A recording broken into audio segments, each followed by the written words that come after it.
ابا کوئی رسپانسبلٹی اٹھانے کے لیے تیار نہیں. گیس بجلی کا بل 6 مہینے پڑا رہتا ہے, امی ہماری ماموں سے ادھار لیتی ہیں, پھر بل جا کے جمع کراتی ہیں. ایسا ہو رہا ہے مارکیٹ میں, مائیں بیچاری ادھار لے لے کے گیس بجلی کے بل, بچوں کی تعلیم, میاں مکھنچو کچھ کر نہیں رہا, وہ صرف اولاد کے پر جو ماں باپ کے حقوق ہیں اس پہ تقریریں جا جا کے سنا رہا ہوتا ہے. تو پھر جب یہ منافقت والا حساب چلتا ہے, ہم تو پھر بھی اولاد کو کہتے ہیں بھائی جیسا جب قرآن کہہ رہا ہے ماں باپ کافر بھی ہوں تو بھی مان کے چلو ان کی, ہم تو پھر بھی اولاد کو یہی ترغیب دیں گے, لیکن انسان کی یہ نیچر نہیں ہے, ذہنی طور پر وہ اس کام کے لیے تیار نہیں ہوتا. اور ایک خاندانی گڑبڑیں بھی خاندانی ہوتی ہیں بعض دفعہ, بہت اعلیٰ نسل کی گڑبڑیں.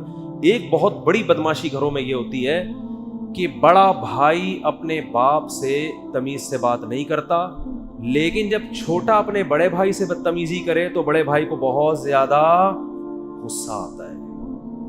یہ بھی مارکیٹ میں ہول سیل کے حساب سے ہو رہا ہے. بڑے بھائی چھوٹے کو پتا ہے کہ میرے ابا جب میرے بڑے بھائی سے انکوائری کریں کہ کہاں سے آ رہا ہے تو بھائی کی پیشانی پہ کیا آتی ہیں, لکیریں. اس سے اس کے دل میں بھائی کی عظمت, بڑے بھائی کی عظمت ختم. پھر اب آپ یہ توقع کریں گے کہ چھوٹا بھائی بڑے کا احترام کرے, مارکیٹ میں ایسا نہیں ہوتا, یہ دماغ سے نکال دو. بڑے کو چاہیے, جو گھر میں سب سے بڑا ہے نا, اگر آپ میں کوئی ہے تو اپنے بڑوں کے سامنے بچ جاؤ چھوٹوں کو دکھانے کے لیے. سمجھ رہے ہو کہ یار ابا غلط بھی کہہ رہے ہیں تو میں مانوں گا, اس لیے نہیں کہ غلط ہے صحیح ہے, بھائی ابا ہیں. دیکھو صحیح بات تو چھوٹے کی بھی مانی جاتی ہے نا, ابا کی ڈیفینیشن یہ ہے کہ وہ غلط بات بھی کریں تو کیا کر لو, ابا ہونے کی وجہ سے کیا کر لو, بولو نا, مان لو, تاکہ پتہ چلے کہ یہ دوست نہیں ہے بلکہ کیا ہے, یہ ابا ہیں. اماں غلط بات بھی کریں تو بڑے کو چاہیے کیا کر لیں, اچھا اماں ٹھیک ہے چلو مان لیتا ہوں, صحیح ہے. تو چھوٹے کے دل میں یہ ہوگا کہ ہمارے خاندان کی ایک پرمپرا یہی ہے کہ چھوٹے کیا کرتے ہیں, بڑوں کا احترام کرتے ہیں, تو آپ کا بھی احترام کرے گا. تبھی تو میں لوگوں سے کہتا ہوں جلدی شادی کر کے جلدی بچے پیدا کیا کرو. اس کا فائدہ یہ ہوگا کہ آپ اپنے بچے جوان ہو چکے ہوں گے اور آپ اپنے ماں باپ کی ان بچوں کے سامنے خدمت کر کے دکھاؤ گے. سمجھ رہے ہو, پہلے ایسا ہوتا تھا کہ آپ کے والدین آپ کی موجودگی میں آپ کے دادا دادی نانا نانی کی خدمت کرتے تھے, ان کی کڑوی کسیلی برداشت کرتے تھے, ان کے آرام کا خیال کرتے تھے, جس سے آپ کے بچوں کو یہ ذہن بنتا تھا کہ بھائی ماں باپ کو ایسے پالا جاتا ہے. سمجھ رہے ہو, ماں باپ کو تو وہ ذہنی طور پر تیار ہوتے تھے کہ ہمیں بھی اپنے ابا کو بڑھاپے میں ایسے ہی پالنا ہے. اب شادیاں اتنی دیر سے ہوتی ہیں کہ دادا بننے سے پہلے آپ کا انا للہ ہو چکا ہوتا ہے, اور آپ اپنے بچوں کے سامنے اپنے ماں باپ کی خدمت کے قابل رہتے. بچوں نے بہت تھوڑا ٹائم دیکھا ہوتا ہے, اس میں وہ اتنا سیکھتے نہیں ہیں. ہم نے اپنے خاندانوں میں دیکھا ہے اپنے بڑوں کو نا, اپنے والدین کی بے تحاشا خدمت کرتے ہوئے دیکھا ہے ہم نے کہ ان کی کڑوی تھپڑ برداشت کر رہے ہیں. باپ نے جو ہے نا بھری محفل میں بیٹے کے چانٹا مار دیا کھینچ کے تھپڑ, بیٹا ایک لفظ نہیں کہہ رہا, تو بیٹے کو یہ احساس ہوگا نا کہ میرا ابا اپنے باپ کا ایسا احترام کرتا ہے تو مجھے بھی اپنے باپ کا ایسے ہی احترام کرتا. انہوں نے دیکھا ہی نہیں ہوتا کہ ماں باپ کی خدمت ہوتی کیا ہے, کتابوں سے تھوڑی پتہ چلتا ہے. اگر ہر چیز انسان کتابوں سے سیکھتا تو قرآن کہتا کہ نبی کتاب دے کے چلے جائیں, بس آپ کا کام پورا. قرآن کہہ رہا ہے وَيُعَلِّمُهُمُ الْكِتَابَ, نبی کتاب سکھائیں گے, عمل کر کے دکھائیں گے, ایسے چلنا ہے اس پر. سمجھ میں نہیں آ رہی, میرا خیال ہے بات بہت مشکل ہے. عمل کر کے دکھانا پڑے گا. سخاوت پہ 100 بیانات کر لیں, بچے سخی نہیں بنیں گے. بچے سخی اس وقت بنیں گے جب باپ کو پیسہ لٹاتے ہوئے دیکھیں گے. وہ نہیں آ رہی یار, رہنے دو, ختم کرو. آپ اپنے بچوں کو بٹھا کے سمجھاؤ کہ دیکھو بیٹا میں مر گیا, تو بیٹوں کو سمجھا رہے ہوتے نا میری بیٹیوں کا خیال کرنا, سمجھا رہے ہوتے ہو. یہ سمجھانے کی چندہ ضرورت نہیں. آپ بچوں کے سامنے ان کی پھپھو کا خیال کرنا شروع کر دو. سناؤ بچوں کو تمہاری پھپھو بیمار ہے یار, تم نے بتایا بھی نہیں. مجھے یاد ہے میرے ایک استاذ تھے کیا ہیں, اللہ ان کی عمر میں برکت دے. ہم تو کالج سے نکل کے آئے نا مدرسے میں, ہم بھی ہمارے گھر میں بھی اپنے والد کا بڑا احترام تھا الحمدللہ, ہمارا خاندان میں رواج تھا, لیکن اتنا نہیں جتنا ہم نے علماء کے ہاں دیکھا. وہ تو بہت ہی زیادہ تھا. وہاں سے میں نے احترام سیکھا. حالانکہ ابا کے احترام پہ بیانات ہم نے ابا سے بھی بہت سنے ہوئے تھے, ٹھیک ہے نا, اور اس کے علاوہ بھی بہشتی زیور پڑھی ہوئی کتاب, بہت کچھ, لیکن نہیں تھا ہمیں. وجہ کیا, ہم نے اپنے دادا کو نہیں دیکھا کہ ہمارے ابا نے ہمارے دادا کی کیسے خدمت کی. ہمارے ابا بتاتے تھے کہ بیٹا ہم تو پنکھا لے کے اپنے والد صاحب کے سامنے بیٹھے رہتے. پہلے وہ ہاتھ والے پنکھے ہوتے تھے, گھنٹوں گھنٹوں ہوا دیتے تھے. ہم کہتے تھے بہت اچھا ماشاء اللہ, دیکھا تو نہیں تھا نا ہم نے, تو ہم سے تو نہیں ہوتا تھا گھنٹہ بیٹھے ہوئے ہوا دے رہے ہیں, یہ تھا ہی نہیں. یہ نئی نسل میں کہاں اتنی خدمت.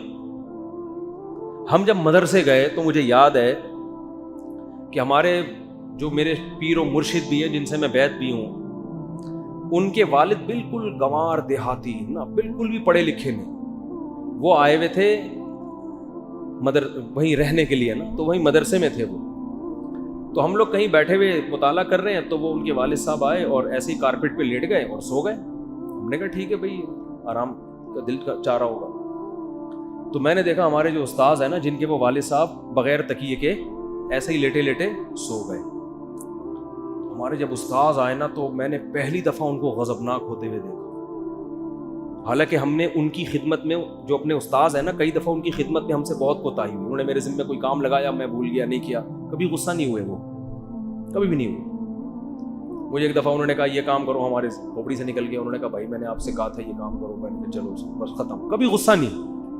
لیکن جب انہوں نے دیکھا نا میرے والد صاحب بغیر تکیے کے سو رہے ہیں اور یہ میرے شاگرد یہاں مستنڈوں کی طرح بیٹھے ہوئے, اتنا غضبناک ہوئے کہ یار آپ کو میرے باپ کا خیال نہیں ہے, اتنا نہیں کر سکتے کہ اٹھ کے تکیہ لا. اتنا غضبناک ہوئے. اس وقت یہ چیز میرے دماغ میں انسٹال ہو گئی کہ یار باپ کا احترام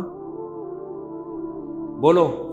میں نے کہا کبھی اپنی خدمت کی کوتاہی پر یہ ایسے غضبناک نہیں ہوئے, بلکہ اکثر تو اپنا کام خود ہی کر رہے ہوتے ہیں. اور باپ بھی کوئی عالم نہیں ہے, بالکل گنوار دیہاتی, اور یہ اتنے بڑے عالم مفتی, لیکن ان کو غصہ آیا. اس کے بعد ہمیں خیال ہوا کہ یار ہم نے تو اپنے ابا کو اتنی لفٹ, تکیے کا تو ہم خیر پوچھتے تھے, جوتے ووتے اٹھانے کا ہمارے یہاں رواج نہیں ہے, آج بھی نہیں ہے لوگوں میں رواج. ہمیں خیال, اچھا وہ اپنے والد صاحب جہاں جا رہے ہیں ان کی چپل اٹھا اٹھا کے آگے جا رہے ہیں. ہم نے کہا یار ہم نے تو اپنے ابا کی چپلوں کو کبھی ہاتھ بھی نہیں لگایا. تو مجھے یاد ہے کہ میں جب گھر آیا نا, اس جمعرات کو ہماری چھٹی ہوتی تھی, تو انہوں نے ہمیں ماں باپ کے حقوق بتائے نہیں, نہ سکھائے, کچھ بھی نہیں, کر کے دکھایا کہ یار یعنی باپ کی توہین برداشت نہیں ہو سکتی. مجھے یاد ہے کہ میں جمعرات کو گھر آتا تھا, میں مغرب کے بعد پہنچتا تھا, تو میں تھوڑا سستانے کے لیے نا لیٹ جاتا تھا. تو میں ایک کمرے میں لیٹا ہوا تھا, دور, ہمارا گھر بھی ماشاءاللہ بڑا تھا. تو گیٹ بجنے کی آواز آئی, مجھے آیا کہ میرے والد صاحب گیٹ سے گھر میں داخل ہو رہے ہیں. تو مجھے خیال ہوا کہ یار اب چپل اٹھاؤں گا تو ابا کہیں گے وہ زیادہ ہی فری ہو رہا ہے. اچانک پتہ نہیں کیا ہو گیا, آہستہ آہستہ چپلوں تک بھی پہنچیں گے. فی الحال کم از کم ابا کے احترام میں پہلے سے اٹھ کے بیٹھ جائے, ایسا نہ ابا آئے اور ہم کیا ہوں لیٹے ہوئے ہیں.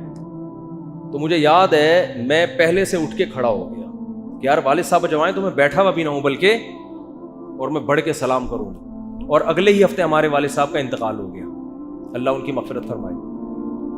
تو میں نے کہا چلو زندگی میں ایک دفعہ تو اس احترام کا اللہ نے موقع دے دیا جو ہم نے اپنی آنکھوں سے, ورنہ ہمارے یہاں یہ رواج اتنا بھی نہیں تھا کہ ابا آئیں اور ٹانگیں پھیلا کے یوں پڑے ہوئے ہیں, اتنے بدتمیز بھی نہیں تھے, لیکن اتنا بھی نہیں تھا کہ ابا بھی گیٹ سے داخل ہوں اور ہم احتراماً پہلے سے کھڑے ہو کر استقبال کریں.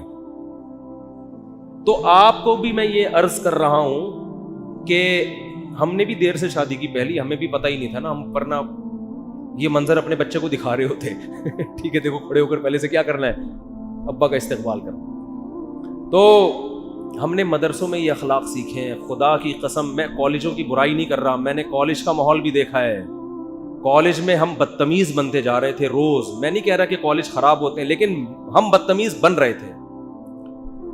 کالج کے زمانے میں بھی ہمیں ابا سے ڈانٹ پڑتی تھی, غلطیاں بھی ہوتی تھیں, سوری کرنے کی توفیق ہمیں, بٹ ڈانٹ سے بھی کافی ہے. مدرسے میں جانے کے بعد کبھی والد صاحب کی طرف سے ڈانٹ پڑی, غلط بھی پڑی, ہمیں پتہ ہے ہم ڈانٹ بنتی نہیں ہے, لیکن سوری کرنا ہم نے الحمدللہ سیکھ لیا تھا کہ اپنی غلطی نہیں بھی ہو تو ابا سے کیا کرنی ہے, سوری کرنی. اور ماں باپ کو یہ عمل اتنا پسند آتا ہے. کیا آپ کی سوچ ہوگی کہ آپ کی غلطی نہیں بھی ہے پھر بھی آپ کیا کر لیں, وہ ایسی دل سے دعائیں نکلتی ہیں نا ان کی کہ آپ کی سوچ ہوگی, ایسی دعائیں نکلتی ہیں. تو خیر پتہ نہیں کہاں سے کہاں بات چلی گئی, کیا کہہ رہا تھا. تو احترام تو وہ تو ایک الگ بات آ گئی نا. تو وہ استاذ غضبناک ہوئے. تو وہ واقعہ آیا کہاں سے یہاں پہ؟ ہاں میں یہ کر رہا تھا پریکٹیکل کر کے دکھانا پڑے. تو آپ اگر اپنے بچوں کو سخی بنانا چاہتے ہو نا, ان کو گلک لے کے مت دو. جو گلک ہوتے ہیں نا, اس سے بچہ مال جمع کرنا سیکھے گا. بولو بیٹا تم تو عجیب آدمی ہو, تمہارا باپ زندہ ہے, تم یہ پیسے تمہیں کچھ ضرورت ہو تو بتا دینا ہم کو, یہ کیا پیسے جمع کر رہے ہو, خرچ کرو خرچ, سمجھ رہے ہو. اور اگر جمع کرنا ہی ہے صدقہ باکس بناؤ. کیا بناؤ؟ صدقے کے پیسے. تو بچوں کو بچپن سے صدقہ کرنا سکھائیں. ان کے سامنے اپنی بہنوں کو ہدیے نذرانے بولو, ان کو دکھا دکھا کے بھی بھیجا کریں تاکہ وہ سیکھیں آپ سے. قرآن کہہ رہا ہے ہمارے جو نیک بندے چھپا کے بھی صدقہ کرتے ہیں اور علانیتاً بھی صدقہ کرتے ہیں. اور بالکل بے لوس ہو کے بہن بھائیوں پہ خرچ کیا کرو.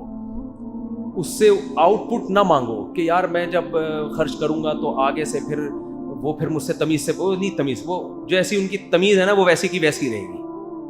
یا آپ امیدیں مت لگاؤ کہ ہم جناب وہ کریں گے تو پھر آگے وہ, بھائی ہم تو دے کے نیکی کر دریا میں ڈال. تمیز اللہ ان کو خود ہی سکھا دے گا انشاءاللہ آہستہ آہستہ. آپ نے اس کا ریٹرن نہیں مانگنا ان سے, سمجھتے ہو. تو اللہ کی غلامی میں خدا کی قسم بہت مزہ ہے. انسان باپ کا حق بھی کس کے لیے ادا کر رہا ہے؟ اللہ کے لیے. ماں کا حق بھی, بیوی کا بھی, بچوں کا بھی. ایک آدمی مجھے کہنے لگا یار میں مرنے والا ہوں, تو یعنی عمر میری زیادہ ہو گئی, تو میں سوچ رہا ہوں میری بیوی کے نام مکان کر کے مر جاؤں, پتہ نہیں بیچاری روڈ پہ ہی نہ آ جائے کہیں. لیکن مجھے ڈر ہے میں نے دے دیا تو آنکھیں ہی سر پہ نہ رکھ لے ہے بھائی. تو میں نے کہا کیا کر لے گی زیادہ زیادہ؟ کہہ رہے ہیں گھر سے نکال دے گی. میں نے کہا اتنا پیسہ ہے کہیں اور چلے جاؤ. کہہ رہے ہیں ہاں چلا جاؤں گا. میں نے کہا دے دو یار, زیادہ زیادہ نکال دے گی نا گھر سے. اسی حال میں مر گئے وہ تو بیچاری کے کوئی پوچھنے والا ہے نہیں. تو اللہ اجر دے دے گا قیامت کے دن. یا تو تمہارے پاس کوئی دوسری رہنے کی جگہ نہ ہوتی, پھر تم نکالتے, تم کہتے لو بھائی ہم کس پہ آ گئے, روڈ پہ. تمہارے کو اللہ نے اتنے وسائل دیے ہیں, کہیں اور چلے جانا, مسجد میں آ جانا, ادھر سو جانا. یہاں پہ گارڈ کا کمرہ ہے ہمارا, اس میں صرف کھٹمل کا پرابلم ہے, باقی کوئی پرابلم اس میں, لیکن وہ بھی کارپیٹ نکالا ہے تو سنا ہے کہ کھٹمل ختم ہو گیا اس میں. تو میں نے کہا لائف کو انجوائے کرو, اب دے دو بیچاری کو یار. ہاں جوانی میں تھوڑا منع کرتا ہوں کہ ابھی افورڈ نہیں کر سکے گا نا آدمی, ایک دم سے دے دیا پھر وہ آنکھیں یہاں رکھ لی, آپ کو گھر سے باہر نکال دیا. لیکن اگر اللہ نے وسائل دیے ہیں دے دو یار.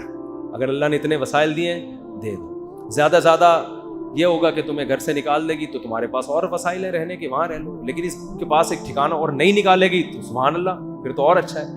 اور خراب بھی ہو گئی تو تم نے ایک ذمہ داری کیا کر لی, تم اللہ کے لیے حقوق ادا کر رہے ہو نا, تو قیامت میں اس کا اجر تو ملے گا نا. تم نے جو نکاح کیا تھا تو عورت کی پوری زندگی کی ذمہ داری اپنے سر پہ لی تھی کہ نہیں لی تھی؟ تم قیامت میں اللہ سے کہہ سکتے ہو اللہ میں نے اس وعدے کو موت تک نبھایا ہے.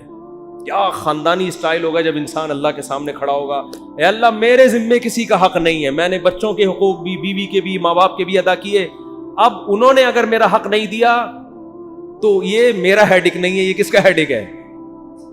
بولو ان کا. حدیث میں آتا ہے, بس ایک حدیث سنا کے بیان ختم کرتا ہوں. ایک صحابی نے کہا یا رسول اللہ میں اپنے بھائی سے اچھا سلوک کرتا ہوں مگر وہ پھر بھی بد کلامی کرتا ہے.